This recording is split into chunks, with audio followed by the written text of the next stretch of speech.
Iya, Ki. Gitu. Aku tak balik sih ya. Soalnya aku kan ninggal bapak aku. Ya aku ya durung ngarit barang. Tak mulai sih ya. Ki ninggal dandang barang. Yo. Ya wis ana. Ya sik ya gitu. Hati-hati. Ya.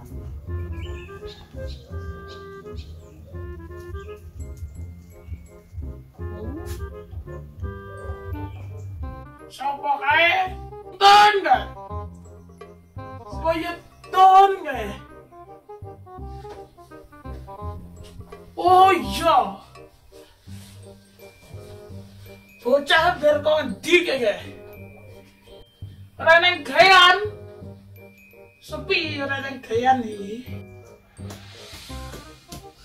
Loh, Mbah? Iki Mbah eta. Deh, Mbah? Suwi to, Mbah? Suwi ton. Wis kan mau ton. Oh. Sel, Mbah? Bekas ya nih. Kuwi ke berkondi no menggah-menggah kuwi. Alah, nguber wong lanang ra genah kae lho, Mbah. Wong lanang sapa to, Nduk? Ya Kang mo kae, teko ngomahku cah malah ra genah. Mbok sing sabar. Ditun.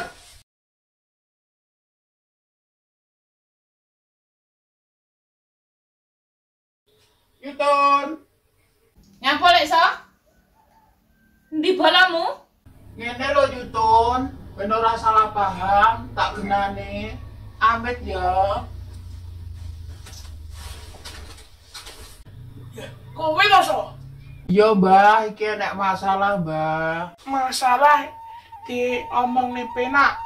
Rasah tukar padu. Wis penakno. Aku seneng jero. Wis, piye? Sampeyan ki arep rene ki nyapa? Arep genane masalah kamu, Yutun. Dewi ki arep genahne sing apa neh? Kamu Dewi ini ora cerita terus terang terakhir. Soal lek cerita sak tenane. Samare wengko lek nelongso. Oh, ini semua. Han ane wis penakno. Aku seneng jero. Wis, jale critakno. Apa lek sok kuwi? Aku jane lek diceritani koyo ngono ku jane atiku lecek. Mangkel aja. Nang Malaysia kuwi dhek ditulung wong terus dikei gayan. Dhek nang kono dadi pengawas. Bayarane akeh. Kamu terus pamitan mulai nang Jawa. Terus piye nek ceritane? Nang bose mulai kon numpak pesawat tapi kamu malah numpak kapal. Kayak sing numpak pesawat, numpak kapal, kayak terus nyapo, intine iki terus nyapo. Lah kuwi Yutun sing arep tak omongne.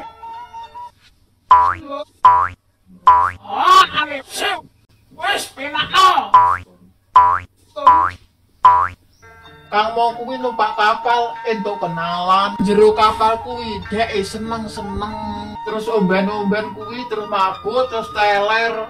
Basa wis ora sadar, bondone kangmo dikuputi wong ilang kabeh. Wuh, ra karu-karuan. Kono lho Yutun. Walah. Kayak ngono kuwi tenan apa ora lek sok? Ya tenan Yutun. Makane tak belani teko kene iki Yutun. Ya kaya ngono kuwi critane kangmo.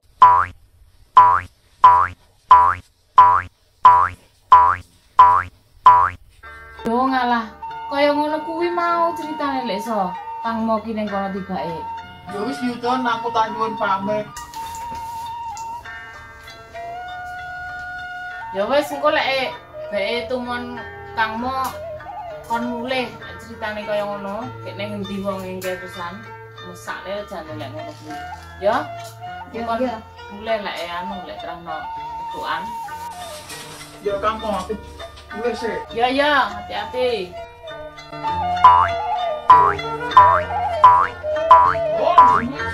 Oh, ane wis penakno.